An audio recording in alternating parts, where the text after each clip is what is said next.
चलो जी। हाँ जी मनोज जी, क्या क्या कहना चाहेंगे आज किस विषय को लेकर प्रेस वार्ता का किया गया आयोजन? आप ऐसे बोलो, माइक है, ऐसे ही बोल लो जी। शांत हो एक बार। हमारे माइक ले लो सर, माइक ले लो। माइक है तो दे दो यार। कोई सर शांत है, शांत है। ऐसे बोलो, ऐसे बोलो, आप ऊंचा बोलो। हमारे पार्टी कांग्रेस पार्टी के बहुत ही वरिष्ठ पूर्व में मंत्री रहे मेरे पिता समान श्री जयप्रकाश गुप्ता जी, हमारे करनाल की विधायिका श्रीमती सुमिता सिंह जी, हमारे पूर्व विधायक असंध से श्री शमशेर गोगी जी, हमारे पूर्व विधायक श्री इंद्री से श्री राकेश काम्बोज जी, हमारे एमपी चुनाव के समय हमारे प्रत्याशी रहे कांग्रेस पार्टी से भाई दिव्यांशु जी, गुरविंदर कौर जी, रामफल जी, पराग गाबा जी, निश्चय सोही जी, हमारे डॉक्टर साहब चंद्रमणि जी नारायण, यहाँ उपस्थित मेरे सभी पार्टी के गुरविंदर कौर जी एवं उपस्थित सभी वरिष्ठ, यहाँ पर इस पत्रकार वार्ता में आने के लिए और मेरे पत्रकार भाई साथी सभी, मैं आपका यहाँ पर बहुत बहुत स्वागत करता हूँ। जैसा कि आज मैं जानता हूँ कि आज की जो पत्रकार वार्ता है वो बड़े अहम मुद्दों पर है, करनाल के विकास को लेकर है, शहर में जो हजारों करोड़ रुपए का भ्रष्टाचार हुआ है उसको लेकर है। और मैं आप सभी पत्रकार साथियों का यहाँ पहुँचने पर दिल की गहराइयों से बहुत बहुत धन्यवाद करता हूँ, आभार व्यक्त करता हूँ। और मैं यह भी जानता हूँ कि आज जो आपके मन में जो सवाल हैं, और मैं ये भी जानता हूँ कि आज कांग्रेस के जो हमारे पुराने साथी हमारी पार्टी को छोड़कर चले गए हैं, आप इसके बारे में मेरी प्रतिक्रिया जानना चाहते होंगे। उसके बारे में मैं पहले ही आपको मशहूर शायर बशीर बद्र के एक शेर के माध्यम से बता देता हूं कि कुछ तो मजबूरियां रही होंगी, उनकी यूं ही कोई बेवफा नहीं होता। जी तो चाहता है कि सच बोलने का जी कर चाहता है, पर करूं क्या, वो अपने थे इसलिए हौसला नहीं कर पा रहा हूं। आपके मन में जो सवाल है करनाल के विकास के बारे में, जो भ्रष्टाचार आपने देखा ही होगा कि कल उन्होंने मेरे साथ जाकर जिस प्रकार से मेरी पीठ पे हाथ रख के मेरा नॉमिनेशन करवाया है, आप सभी के सामने है ये बात, किस प्रकार से उन्होंने मेरे पीठ से हाथ हटा लिए।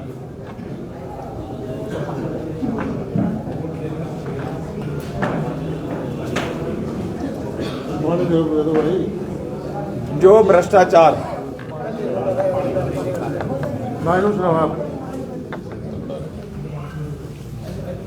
देखो, वो हमारे, हम तो त्रिलोचन जी को भले, अशोक खुराना जी थे, हम उनको अपना मानते थे और हमने ये वादा किया था कि टिकट जिसको भी मिलेगी हम एकजुट होकर चुनाव लड़ेंगे। लेकिन मुझे अगर इतना आभास होता तो मैं पार्टी से शायद ये कह देता कि भी आप टिकट उनको दे दो, लेकिन उन्होंने अपने मन की बात नहीं बताई और वो जिस प्रकार से बीच मझधार में छोड़कर चले गए हैं। देखिए, अपनों के जाने का दुख जरूर होता है, लेकिन आज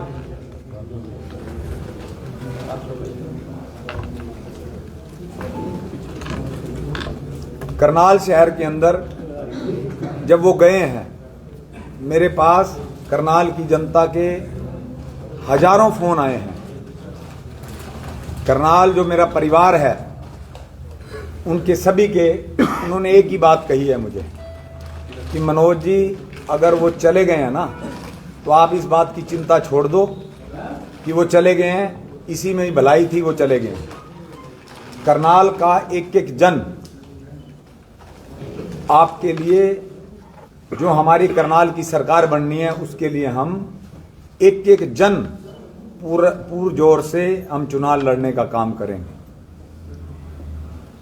आपके मन में सवाल है कि करनाल के विकास के बारे में जो भ्रष्टाचार पिछले 5 सालों में हुए हैं, उसमें मेयर हमारी एक कठपुतली की तरह काम कर रही थी। मेयर पति ने जिस प्रकार से करनाल की सरकारी जमीनों पर कब्जे किए हैं, जिस प्रकार करनाल में अवैध कॉलोनियों का विस्तार हुआ है, गरीबों के आशियानों पर बुलडोजर चलाए गए हैं, जिस प्रकार करनाल की मिडिल क्लास फैमिलियों को नगर निगम में परेशान किया जाता है, छोटे छोटे कामों के लिए भी लोगों से रिश्वत मांगी जाती है। हमारे करनाल के विधायक बड़े भाई हमारे जगमोहन आनंद जी, उन्होंने बहुत बड़े बड़े वादे किए हैं कि करनाल को भ्रष्टाचार से मुक्त कर देंगे। वो मुझे ये नहीं समझ आ रही वो किस मुंह से इतने बड़े बड़े, सबसे बड़े, आज मुझे तो ये नहीं समझ आती कि वो किस मुंह से सबसे बड़े भ्रष्टाचारी के लिए वोट मांग रहे हैं। मैं बड़े भाई आनंद जी से विनम्र शब्दों में पूछना चाहता हूं कि वो क्या एक भ्रष्टाचारी के लिए दिल से वोट मांग रहे हैं? अगर ऐसी बात है तो मैं सार्वजनिक रूप से बड़े भाई जगमोहन जी से एक अपील करता हूं कि वो गीता पे हाथ रख के लोगों के बीच में ये कसम खा लें कि वो जिसके लिए वोट मांग रहे हैं वो भ्रष्टाचारी नहीं है, उन्होंने भ्रष्टाचार नहीं किया। मैं दावे के साथ कह सकता हूं कि विधायक जी की हिम्मत नहीं होगी, वो इतनी हिम्मत नहीं जुटा पाएंगे कि कसम खाने के कि मैं आपके माध्यम से वो कसम नहीं खा पाएंगे।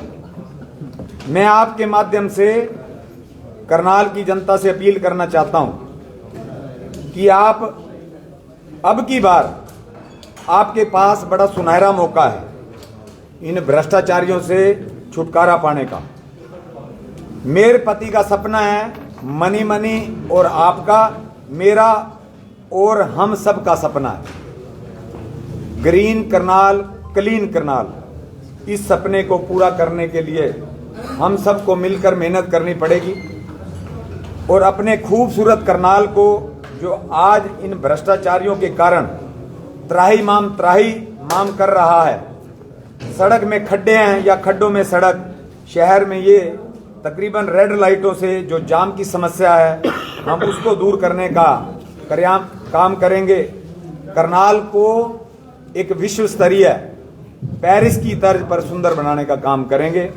मेरा सपना करनाल का इतना विकास करने का है कि करनाल विश्व के नक्शे पर अपनी चमक दिखाए। इसका ताजा उदाहरण सन 2013 से लेके 2018 के बीच में जब मैं डिप्टी मेयर था, तब भी हमने रेणु बालाजी को अपनी मेयर सभी पार्षदों के माध्यम से बनाया था। उस समय भी वो एक कठपुतली की तरह ही थी, क्योंकि जितने भी हाउस के अंदर एजेंडे पास हुए वो आप सभी को ऑन रिकॉर्ड है, आप सभी को मालूम होना चाहिए।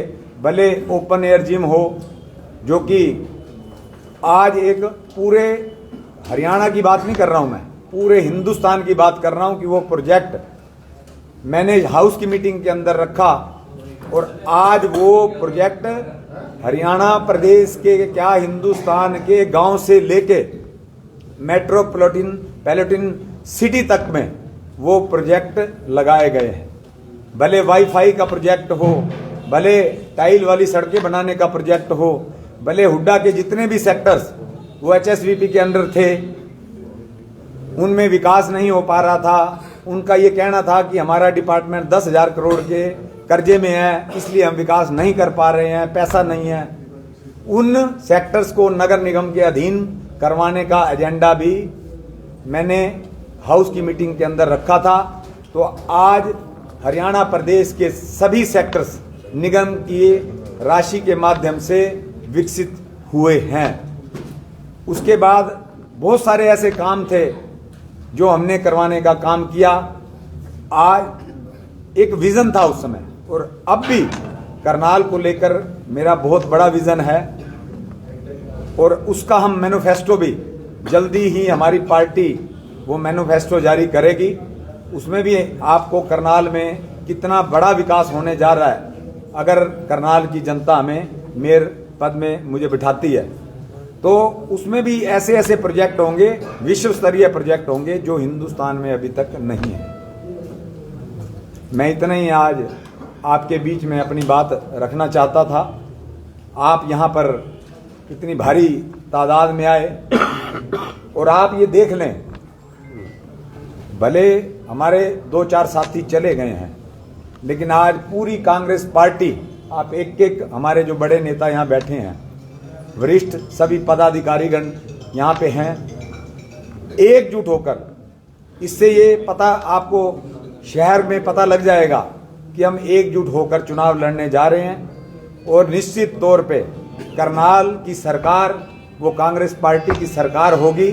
निश्चित तौर पे करनाल का विकास अब कोई रोक नहीं पाएगा। आप सभी यहाँ आए, मैं दिल की गहराइयों से बड़े विनम्र होकर आपका बहुत बहुत स्वागत, बहुत बहुत आभार व्यक्त करता हूँ। बहुत बहुत धन्यवाद।